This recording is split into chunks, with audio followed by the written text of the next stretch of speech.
Silencing our emotions poisons our souls. We realize that we need to say it, but we hold it in. We know there is something within us fighting to come out, but we don't allow it. Sadly, we are afraid of being rejected, scared of showing ourselves as vulnerable.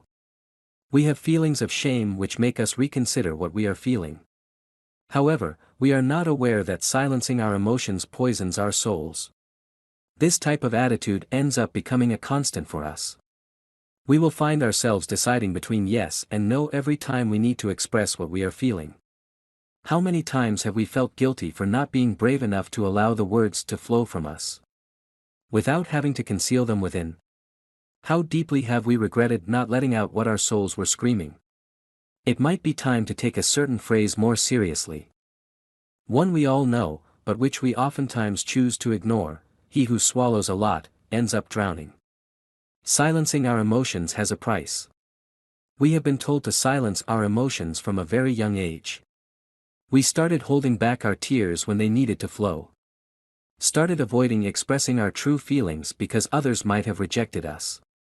And rejection is bitter, and it hurts. Fear starts settling in inside of us in the form of a gag to our emotions and feelings. Rage, anger, and sadness are emotions we have learned to conceal, because showing them would reveal us to others. It would project the image that we are human beings who can't control ourselves. On the other hand, hugs or saying "I love you" are emotions we silence as well. We might do this due to fears we have been carrying around since our early childhood. Due to that feeling of shame, for example, so useless in occasions, which follows us everywhere.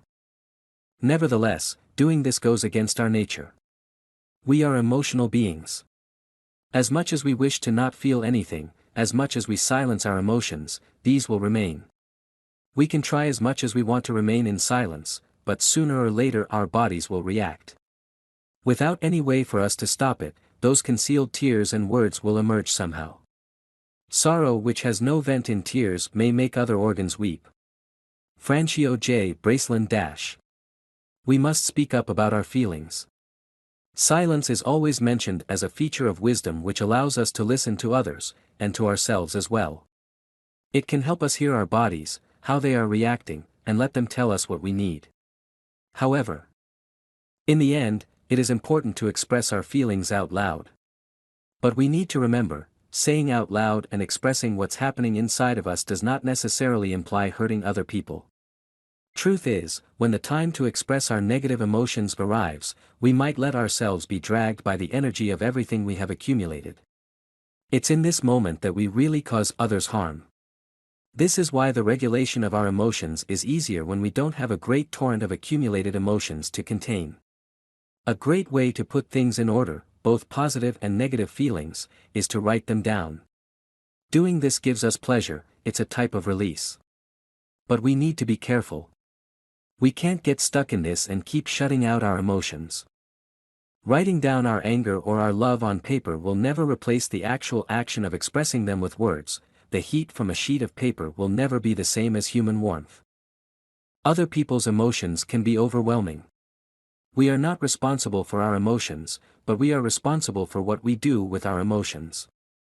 Jorge Bucay - In our attempt to take charge of our emotions, we will end up losing control. Our emotions dominate us, they will get their way one way or another. Silencing our emotions is neither natural nor beneficial for our health. We must keep in mind that he who allows himself to feel wins, even if he loses. The contents of Exploring Your Mind are for informational and educational purposes only. They don't replace the diagnosis, advice, or treatment of a professional. In the case of any doubt, it's best to consult a trusted specialist.